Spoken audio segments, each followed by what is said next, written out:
오늘의 메시지는 조금 복합적이라고 할 수가 있습니다. 대적을 향해서는 화를 말하고 있는 저주의 메시지가 있고, 또 하나님을 향한 구원의 간구도 있고, 또 구원하신 하나님께 대한 찬양의 메시지도 함께 담겨 있습니다. 한 가지 주제로 말하자면 하나님을 의지하라라고 하는 이 한 가지 주제에 대한 여러 가지 내용들을 우리가 한번 살펴보기 원하는데요. 첫 번째는 1절 말씀에 나오는 화 있을진저라는 말입니다. 화 있을진저. 우리가 이 경고성의 저주를 이사야를 묵상하면서 몇 번 봤습니다. 화 있을진저. 이스라엘의 지도자들이여 화 있을진저. 그때 하나님께서 화 있을진저라고 말씀하실 때는 그 대상이 이스라엘 백성들이었고, 특별히 백성의 지도자들에게 화 있을진저라고 경고하셨습니다. 왜냐하면 그들이 하나님을 의지하는 것이 아니라 애굽을 의지했기 때문입니다. 그리고 애굽을 의지하면서 이 계획이 실행될 것이고, 그러면 애굽이 우리를 구원할 것이니 우리는 든든하다라고 하면서 교만한 마음을 가지고 있었습니다. 그때 하나님께서 그들을 향해서 화 있을진저, 하나님을 의지하지 않고 자신의 계획을 의지하는 그들을 향해서 화 있을 것이라 말씀하셨습니다. 그런데 오늘 본문은 대상이 좀 다릅니다. 오늘 본문은 그 대상이 누군가 하면 이스라엘을 공격하는 아수르입니다. 아수르를 향해서 저주성의 경고 발언을 하고 계시는데, 그런데 이 아수르를 표현할 때 이 표현이 조금 독특합니다. 표현을 보니까 속이고도 속임을 당하지 아니하는 자여 라고 표현을 하고 있는데, 이것은 당시에 아수르가 남유다를 속였다는 것을 말하고 있습니다. 남유다가 그 당시에 무엇을 했냐면 아수르에다가 조공을 바쳤습니다. 조공을 바치고 약조를 하고 약속을 하면서 우리가 당신들에게 조공을 바칠 테니까 당신 아수르는 우리를 도와달라, 구원해달라, 이렇게 약속을 했는데, 아수르가 처음에는 그렇게 하겠다 약속해놓고 어떻게 합니까? 약속을 깨버립니다. 약속을 깨버리고 남유다를 공격할 때가 있었습니다. 그 한 예가 바로 아수르의 사내립 군대가 히스기야 당시에 예루살렘을 진쳐서 둘렀을 때 일입니다. 그러니까 아수르가 속였습니다. 속이고는 학대를 가는데, 여기 학대다라는 표현도 단순히 괴롭히다 이런 의미가 아닙니다. 괴롭히다는 것이 아니고 파괴해버리다, 황폐하게 만들다 이런 뜻입니다. 꼭 아수르가 다른 나라를 향해서 그렇게 했던 것입니다. 빼앗고 침략하고 무너뜨리고 파괴하고 속이고 이런 역할을 했는데, 특별히 남유다를 향해서 더더욱 그렇게 했습니다. 약속을 깼죠. 그리고 진을 치고는 공격하려고 했죠. 그러니까 이 아수르가 그런 존재라고 말씀을 지적을 하고 있는 것입니다. 지금은 아수르가 속입니다. 지금은 아수르가 속이고 빼앗고 파괴시킵니다.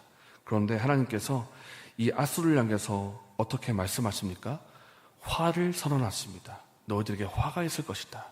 너희가 지금은 속이고 있지만 나중에는 너희가 멸망할 것인데, 그 멸망할 때가 언제인가, 그 시점도 볼 필요가 있는데요.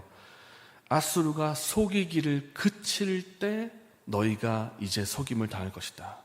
너희가 지금 학대하고 있지만 학대하기를 그칠 때에 너희가 이제는 학대를 당할 것이다. 이렇게 말씀하고 있습니다. 이것이 주는 중요한 의미가 있습니다. 아수르는 악인들의 대표이고 대적들의 대표라고 할 수가 있는데, 지금은 대적들이, 악인들이 죄를 저지르면서 활개칠지를 모르겠지만 그 활개치는 때도 한계가 있다는 것입니다. 너희가 지금은 속이고 있겠지만, 지금은 너희가 학대하겠지만 너희가 그 학대하는 때도 한계가 있다는 것입니다. 그칠 때가 있다는 것입니다. 왜냐하면 하나님께서 비록 지금은 그들의 활동을 허용하시겠지만 그 활동의 때가, 정한 때가 있다는 것입니다. 그 때가 되면 하나님께서 너희를 심판하실 것이고 너희가 결국은 멸망한다는 것을 말씀하고 있다는 것입니다. 우리가 이 세상을 살면서 우리 주변에서 혹은 우리 사회에서 악인들이 활개치는 것을 볼 때가 있습니다. 정직하게 행하지 않습니다. 사람들을 속입니다. 그러면서 승진을 한다든지 자신의 지위를 높인다든지 자신의 유익을 취하는 등의 여러 가지 악행을 할 때가 있습니다.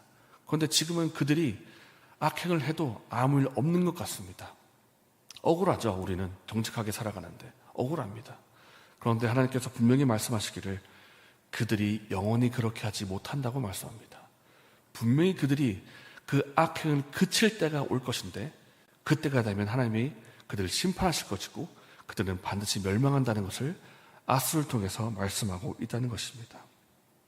하나님의 정하신 때가 있기 때문에 우리는 그것을 믿고 하나님을 더욱더 의지하는 우리가 되어야 할 것입니다. 그래서 오늘의 본문은 주제는 하나님을 의지하라는 메시지인데 첫 번째는 악인들의 멸망 1절입니다. 그리고 2절입니다. 1절이 아수르를 향한 화해 선언이었다고 한다면 2절 말씀은 구원을 베푸시는 하나님께 도움을 구하는 내용이라고 할 수가 있습니다. 함께 2절의 말씀을 한번 읽어보겠습니다. 여호와여 우리에게 은혜를 베푸소서. 우리가 주를 앙망하오니 주는 아침마다 우리의 팔이 되시며 환난 때에 우리의 구원이 되소서. 이렇게 은혜를 간구하는 내용이 2절 말씀인데요. 그런데 이전에 이스라엘 백성들이 특별히 지도자들이 은혜를 구하지 않았습니다. 그래서 이 2절 자체가 주는 중요한 메시지가 있는데 이전에는 그들이 하나님께 은혜를 구하지 않았습니다. 왜냐하면 애굽을 의지했기 때문이고 아수를 의지했기 때문입니다. 우리가 애굽에게 손길을 뻗었으니 애굽이 우리를 구원해 줄 것이다. 이렇게 생각하면서 교만한 마음을 가지고 하나님께 은혜를 구하지 않았습니다. 그러나 이제는 어떻습니까? 그 교만했던 마음이 낮아져서 겸손한 마음이 되어서 하나님께 은혜를 구하고 있는 모습으로 바뀌었다라는 것이 있습니다. 그런데 사실 하나님께 은혜를 구하고 있는데 이것이 사실 이스라엘 백성들에게 할 수 있는 입장인지 우리가 한번 볼 필요가 있는데요. 사실 그들이 이전에 죄를 범했고 하나님을 의지하기보다는 다른 나라를 의지했던 그들인데 이제 와서 하나님께 은혜를 구할 입장이겠습니까? 자격이 됩니까? 사실 자격이 안 됩니다. 근본 죄인들인 이스라엘 백성들이고 또 근본 죄인들인 우리들이 하나님께 나아가서 하나님 도와주십시오. 하나님 구원해 주십시오. 이렇게 도와달라고 구한들 하나님이 도와주실 의무가 있는가? 우리에게 그런 자격이 있는가? 사실 자격이 없습니다. 우리가 죄인들인데 하나님 앞에 감히 설 수도 없는데 어떻게 하나님 앞에 나아가서 도와달라고 구할 수 있겠습니까? 그러나 그럼에도 불구하고 하나님이 우리를 도와주시는 이유는 단순히 은혜 때문이라는 것을 우리가 기억할 필요가 있습니다. 은혜라는 것의 단어의 뜻이 무엇입니까? 자격 없는 자에게 베푸시는 하나님의 호의라는 뜻입니다. 자격이 애초에 없습니다. 자격이 없지만 하나님이 너를 나의 백성으로 삼아주겠다 약속하시고 은혜를 먼저 베푸셨기 때문에 우리가 주님께 나아가 도움을 구할 수가 있는 것입니다. 그래서 이전은 순전히 하나님의 은혜 가운데 구원의 도움을 달라고 간구할 수가 있는 것입니다. 그래서 도움의 첫걸음 무엇인가? 우리에게 있지 않고 하나님에게 있습니다. 내가 너에게 은혜를 베풀고 있기 때문에 우리가 하나님께 나아갈 수가 있는 것이고 구원의 손길을 구할 수가 있다는 것입니다.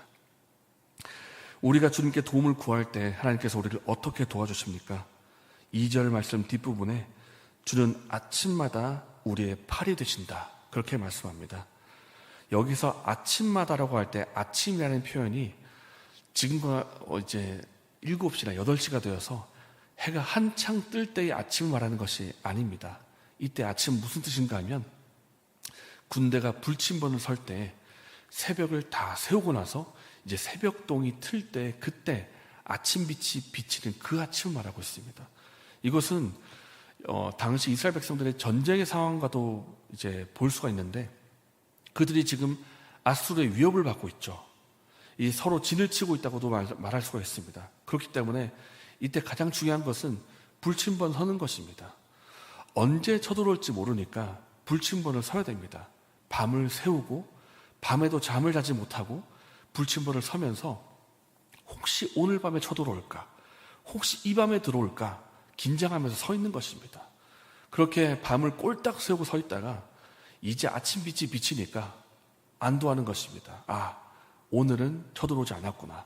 오늘 밤은 안전했구나 라고 하면서 긴장이 풀리고 어떻게 보면 가장 취약한 순간이 바로 아침 빛이 비칠 때입니다. 긴장이 풀릴 때, 우리 힘이 빠질 때.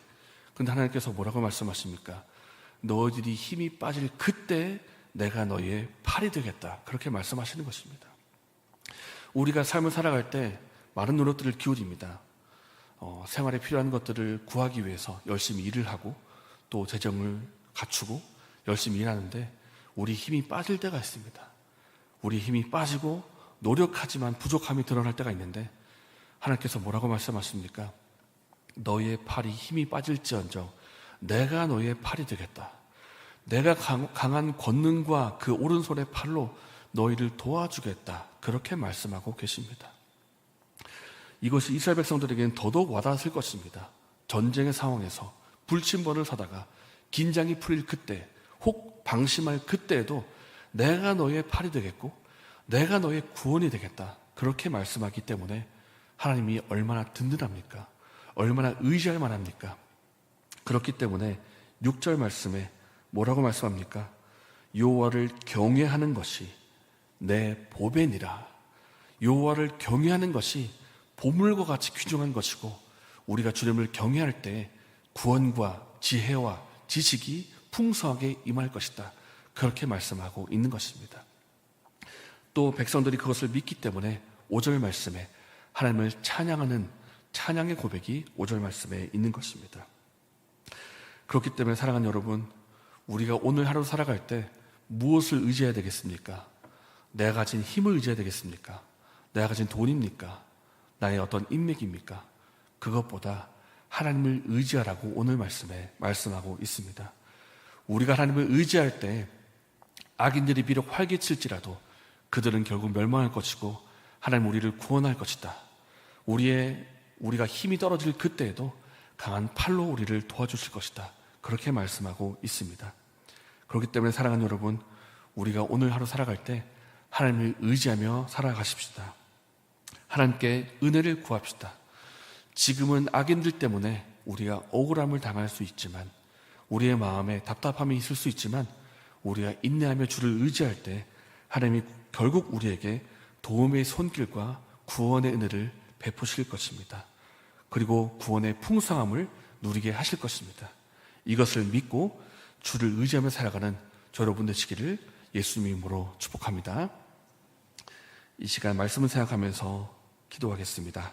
오늘의 주제는 한 가지입니다. 다른 것 의지하지 말고 하나님만 바라보라는 것입니다. 하나님 바라보고 인내하라는 것입니다. 주님께서 우리가 주님을 의지할 때 우리에게 구원과 그리고 도움의 손길을 베푸실 것을 우리가 믿고 오늘 하루 주님을 의지하게 해달라고 기도하면 좋겠습니다. 이렇게 기도하시고 개인적인 제목을 하신 후에 자유롭게 돌아가시겠습니다.